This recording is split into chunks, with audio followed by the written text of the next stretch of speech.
Hola, buenos días para todos. El tema de hoy es la gravedad de no corregir a nuestros hijos o de no hacerlo a tiempo. Algunos somos papás, otros somos tíos, otros somos abuelos.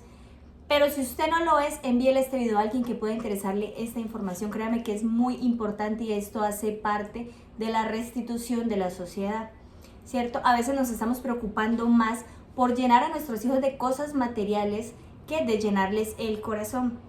Ahora, ¿cuál es la gravedad de esto? Que si usted manda a su hijo al colegio lleno de cosas y vacío del corazón, allá se va a llenar. El sistema lo va a adoctrinar, la sociedad lo va a educar y usted se va a perder esta gran oportunidad que es de formar un ser humano, que debemos formarlos también a ellos, que cuando lleguen cosas a sus manos cojan forma también. Esa es la idea de nosotros poder criar a los hijos. Pero entonces vámonos al manual de vida, al manual del ser humano. ¿Cómo nos enseña y cuál es la gravedad? Porque esto tiene una gravedad si nosotros omitimos esta responsabilidad. Entonces vámonos a Proverbios 13:24, que nos dice: no corregir al hijo es odiarlo, amarlo es disciplinarlo. Mire que a veces llenamos a nuestros hijos de tanta mimería, les llevamos tanto la corriente, que la misma Biblia nos dice a nosotros que si nosotros hacemos esto, lo estamos odiando. No podemos dejar a un lado la disciplina. A veces no queremos tener conflictos con ellos, a veces nos cansamos de repetirle en todo momento: mira, recoge esto, recoge esto, recoge esto. Pero créame que cuando usted repite y repite, en la cabeza del niño se empieza a quedar. Pero a veces nos vencemos nosotros, a veces nos rendimos nosotros primero por no tener altercado o por no tener una diferencia con ellos, ¿cierto? Pero que no se nos olvide a nosotros que nosotros somos papás, nosotros no somos amigos de los hijos como la sociedad nos ha querido hacer creer.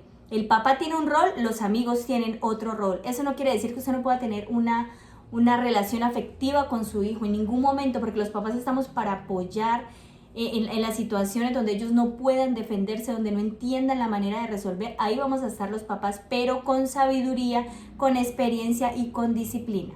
Vámonos aquí más abajito a Proverbios 19:18. Dice: corrige a tu hijo mientras aún hay esperanza, no te hagas cómplice de su muerte.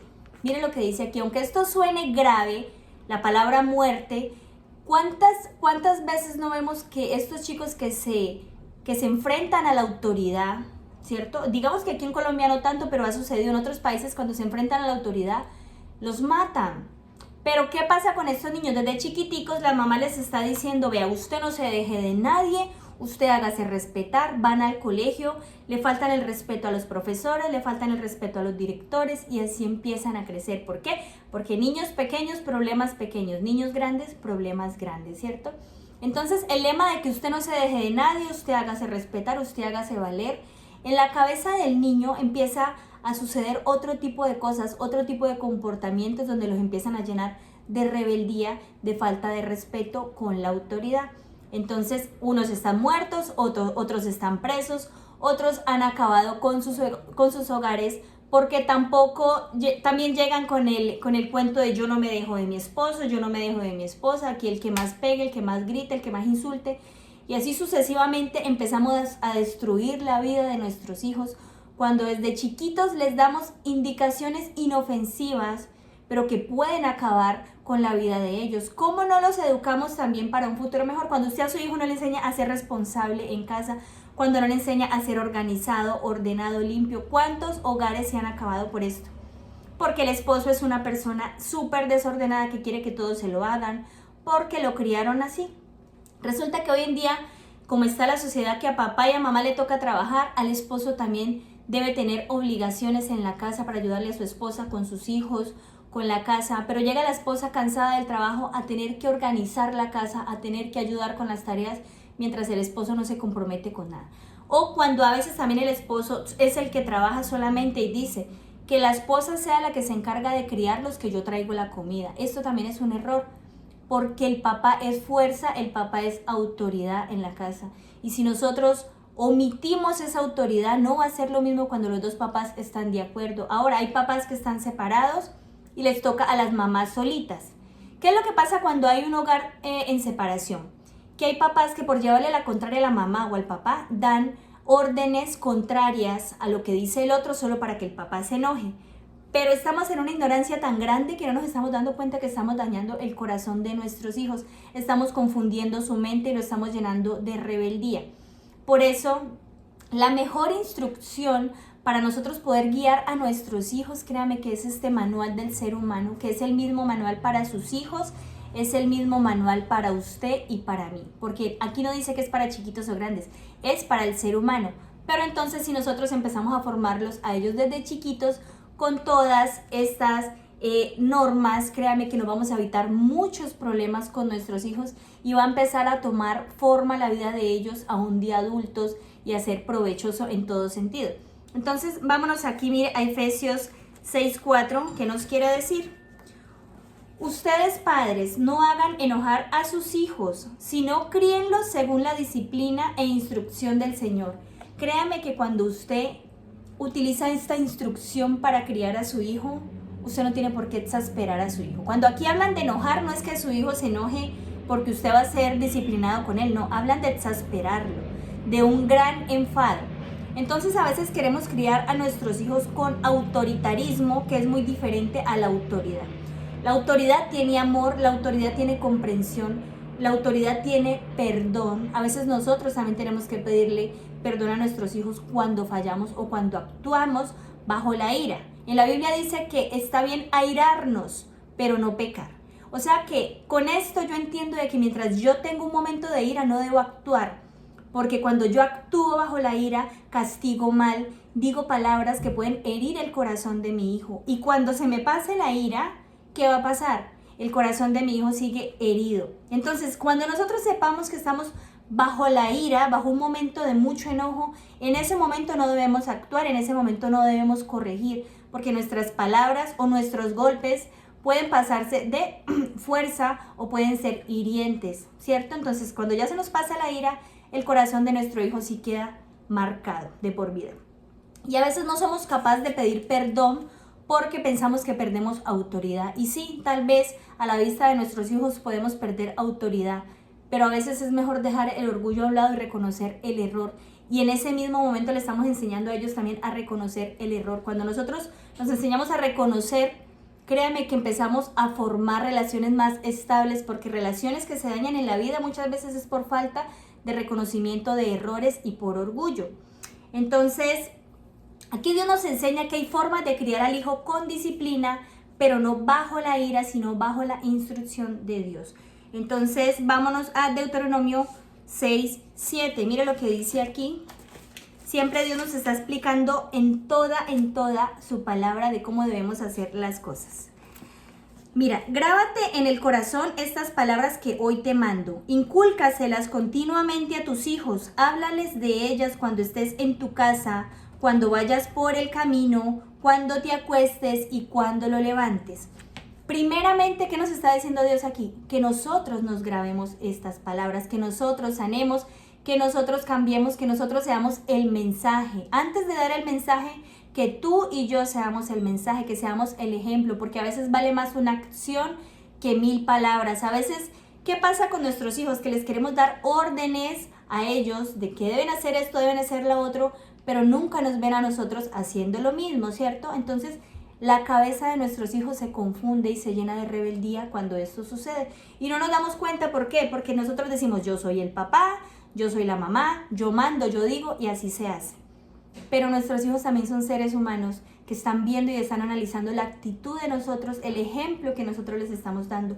Cuando Dios dice, grábate estas palabras, aquí te está diciendo que debes ser tú el primero en cambiar, debes ser tú el primero en sanar, en disciplinarte y en corregirte. Luego, enséñaselas a tus hijos de día, de noche, cuando se levanten, cuando vayan por el camino. Entonces, a veces nosotros solamente nos confiamos del día domingo cuando vamos a la iglesia para que el pastor le hable y le enseñe a nuestros hijos. Pues no, eso es un error, porque es que los valores y los principios vienen desde casa. Cuando tú te sientas a almorzar con tus hijos, aprovecha ese espacio para darles un consejo, para leerles un versículo, para enseñarle lo que sea que tú quieras enseñarle a ellos, pero que sume. Hazlo a diario y te vas a dar cuenta que esas palabras en el corazón de tu hijo se van a quedar. Ahora, usted me va a decir a mí que esto no No tiene nada que ver si de pronto usted le enseña a su hijo cosas buenas y él no lo hace. Bueno, usted ya sale de responsabilidad. Mire lo que dice aquí en Deuteronomio 6, 7. Ah, bueno, perdón, este fue el que ya leímos. Primera de Samuel 3, 13, 14. La gravedad de esto, cuando usted no lo hace en casa, esto tiene consecuencias y muy graves para usted, papá o mamá. Porque es que no es si usted quiere o no, es una responsabilidad de nosotros como papás formar seres humanos que sean de provecho para la sociedad y no de destrucción para la sociedad. Mire lo que dice aquí en Primera de Samuel 3, 13 y 14. Esto es de un hombre que era un sacerdote. Conocía de Dios, pero mantenía tan ocupado en su labor que no se encargó de instruir a sus hijos o de enseñarle a sus hijos lo que él ya sabía que debían hacer. Ya le dije que por la maldad de sus hijos he condenado a su familia para siempre. Él sabía que estaban blasfemando contra Dios y sin embargo no los refrenó. Por lo tanto, hago este juramento en contra de su familia. Ningún sacrificio ni ofrenda podrá expiar jamás el pecado de la familia de Elí. La familia quedó bajo una maldición por culpa del papá, que no le enseñó a los hijos a obrar bien. Estos hijos obraron mal. Ahora, el papá va a culparlos a ellos. Pero vuelvo y repito, los hijos son la presentación o la carta de presentación de los papás. No nos preocupemos tanto por llenarlos a ellos de cosas materiales, porque créame que en algún momento esto no va a servir de nada. Preocupémonos por llenarles el corazón, por llenarles la mente de cosas que sumen a sus vidas y que ellos sumen a otras personas y no que resten. Porque a veces nos olvidamos de que esto empieza en casa. Queremos mandarlos a los colegios, a que los eduquen. Queremos que el pastor los eduque y resulta que papá y mamá son los únicos responsables. Entonces, cuando nuestros hijos crecen, los juzgamos, los criticamos. Mire qué egoísta es, mire que no me llama, mire que es un grosero, mire que esto, lo otro. Está en la cárcel. Cantidad de cosas, pero no nos dimos cuenta de que esto fue responsabilidad de nosotros. A veces también queremos decirle a nuestros hijos pequeños, vea, mire, este niño sí se porta bien, este niño no llora, pero resulta que ese otro niño es el fruto del trabajo de unos papás y su hijo es el fruto de su trabajo. Entonces no nos olvidemos que los valores y principios empiezan desde casa y que Dios nos está enseñando a que debemos formar a nuestros hijos bajo sus instrucciones, las mismas instrucciones que usted tiene, pero que a veces no queremos darnos cuenta que existen. Y créame que si nosotros aprendemos de esto, nos evitamos muchos problemas para nuestras vidas y para la vida de nuestros hijos. Entonces, la invitación el día de hoy es que formemos personas, vuelvo y repito, que cuando a manos de ellos lleguen cosas, lleguen personas, también tengan forma y no las destruyan. Pero realmente esto sucede cuando nosotros nos interesamos por enseñarles valores y principios, y los valores y principios solamente se encuentran en la Biblia, en el manual del ser humano. Que tengan un bonito fin de semana. Adiós.